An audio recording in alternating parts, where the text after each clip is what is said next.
Marie-Hélène de vous marier le jour de la solennité de l'Immaculée Conception. Alors, je pense que c'est une grâce ou un cadeau que vous pourrez garder toute votre vie, d'avoir cet honneur, cette communion finalement, de partager avec la Vierge Marie, de prendre l'engagement le plus fort de votre existence le jour où nous fêtons le moment où Marie a pris elle aussi l'engagement le plus fort de son existence.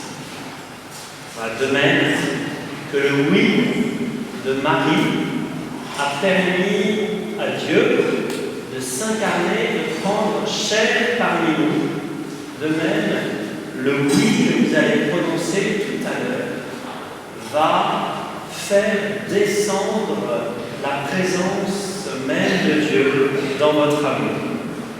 Le mariage est un sacrement, et un sacrement, c'est un acte humain de Jésus ressuscité.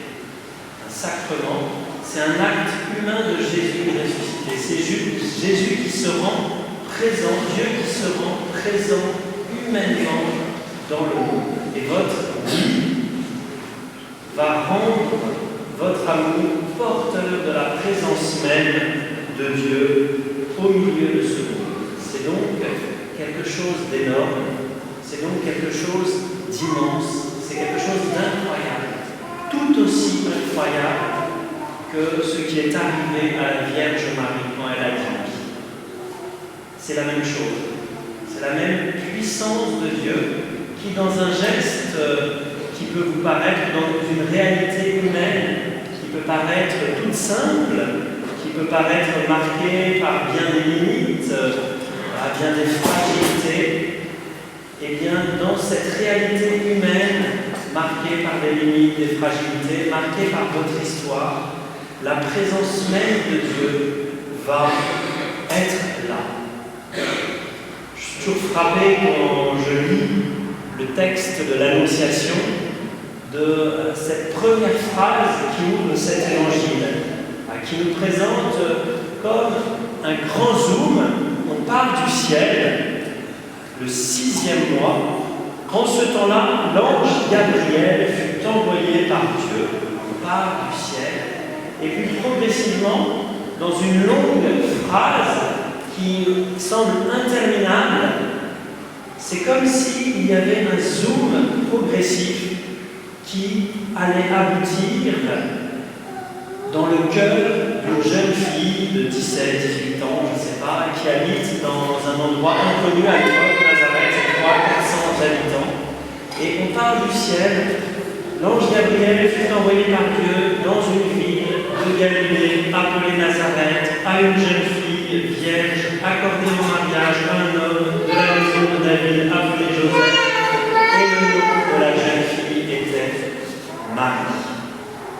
Et ce grand zoom qui ouvre ce texte de l'Annonciation nous fait comprendre que ce qui est le plus important pour le ciel, que ce qui est le plus décisif pour Dieu, que ce qui est l'enjeu le plus important de l'histoire de l'humanité va se situer tout d'un coup dans le cœur, dans la volonté, dans la réponse qu'une jeune fille de 17-18 ans va donner à l'appel de Dieu.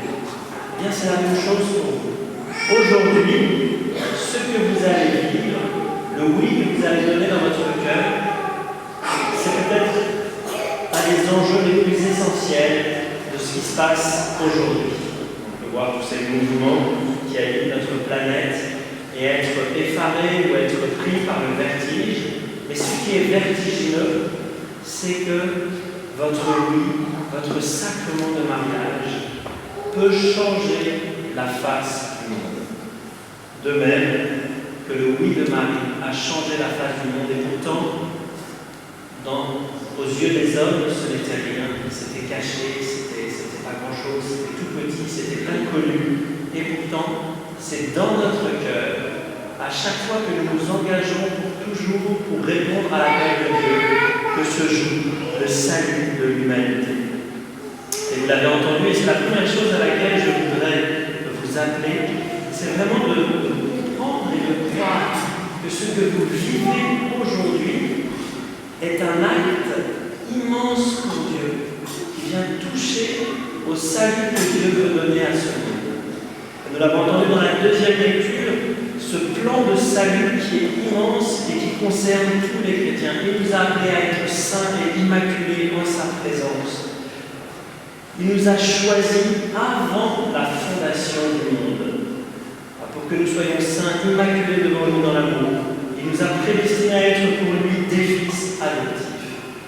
Dans ce sacrement de mariage, le Seigneur vous invite vraiment à réaliser combien cet appel est grand, combien cet appel est immense. Il est tout aussi grand que l'appel que Marie a eu à porter le Fils de Dieu. Parce que le sacrement de mariage porte le Fils de Dieu au monde. Alors vous allez me dire, on n'est pas capable de porter cette charge-là, on n'est pas capable de porter cette mission. Eh bien, la première chose, effectivement, peut-être le point le plus important du sacrement de mariage, comme de tout sacrement, c'est d'accepter cette vocation, d'accepter cette mission, de vous rappeler que vous êtes au service d'un Dieu qui est immense et donc qui vous invite à avoir et à accepter ce projet immense qu'il a sur vous. C'est le premier point, à accepter ce projet immense qu'il a sur vous, comme il l'a eu sur la Vierge Marie. Et ça, c'est déjà entré dans l'humilité. Vous avez souligné, en me parlant de ces textes, notamment la première lecture, qui nous rappelle le péché de l'homme et de la femme, nous inviter à nous tenir dans l'humilité. C'est vrai, mais l'humilité, c'est cette conscience que Dieu peut faire quelque chose d'immense à travers moi, dans mes fragilités, dans mes faiblesses, à partir du moment où je lui fais confiance. L'inverse de l'humilité, ce n'est pas forcément l'orgueil. J'entendais un évêque qui disait il y a quelques temps, l'inverse de l'humilité, c'est l'inquiétude ou la peur. Parce que l'inquiétude ou la peur, c'est quand on pense que c'est nous qui allons devoir réussir par nos propres forces, et alors on entre dans cette inquiétude, dans cette peur. Mais l'humble ne s'inquiète de rien, parce que l'humble sait que ce à quoi Dieu l'appelle, Dieu va lui donner la nourriture, la puissance, la force pour le réaliser. Car rien n'est impossible à Dieu, nous l'avons entendu dans l'Évangile. Et donc, le Seigneur vous invite, après avoir reconnu ce plan immense qu'il a sur vous, eh bien de vous appuyer tout simplement sur lui, sur sa grâce. Chassez de vos cœurs toute crainte, toute inquiétude, toute peur. Entrez pour cela dans l'action de grâce. Nous avons entendu l'ange aussi qui dit à la Vierge Marie, « Je te salue, comblée de grâce, le Seigneur est avec toi. » La porte pour entrer dans le dessein de Dieu et pour pouvoir être humble en même temps, c'est l'action de grâce, la louange. Chaque matin, se rappeler, émerveiller que Dieu est avec vous, que Dieu vous soutient. Vous tournez vers lui pour le bénir et lui rendre grâce de son amour.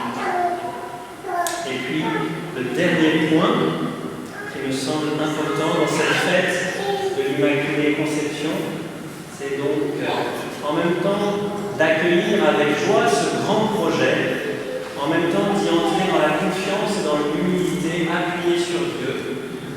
Et enfin, comme la Vierge Marie, ne pas être simplement centré sur le don que Dieu vous fait, mais dès maintenant, comme l'ange invite la Vierge Marie à se tourner vers sa cousine Élisabeth, qui accueille elle aussi une grâce, être attentif à ce qui se passe au-delà de votre histoire, au-delà de votre relation. Posez dès le début de votre mariage cette attention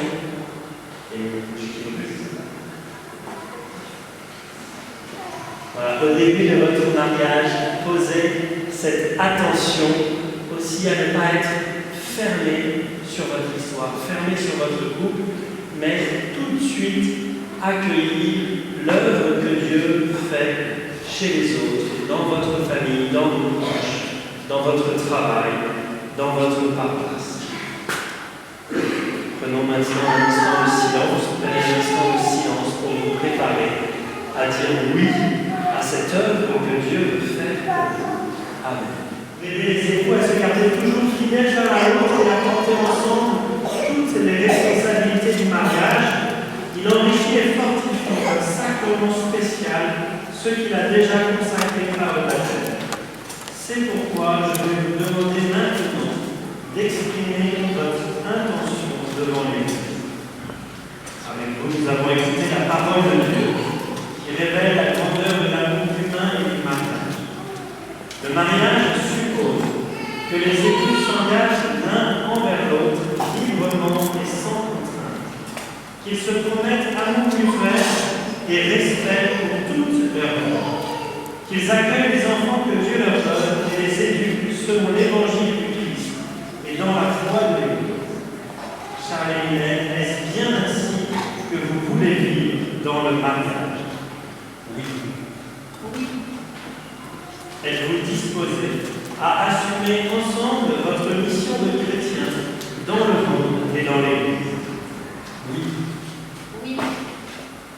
Puisque vous êtes décidés à vous engager dans les vies du mariage, en présence de Dieu et de son Église, donnez-vous la main et échangez vos consentements.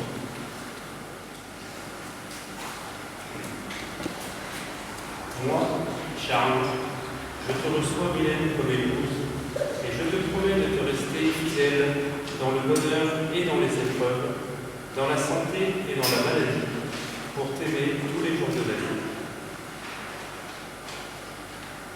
Moi, Mylène, je te reçois, Charles, comme épouse, et je te promets de te rester fidèle dans le bonheur et dans les épreuves, dans la santé et dans la maladie, pour t'aimer tous les jours de la vie. Ce consentement que vous venez d'exprimer en présence de l'Église, que le Seigneur le confirme, qu'il vous comble de sa bénédiction, ce que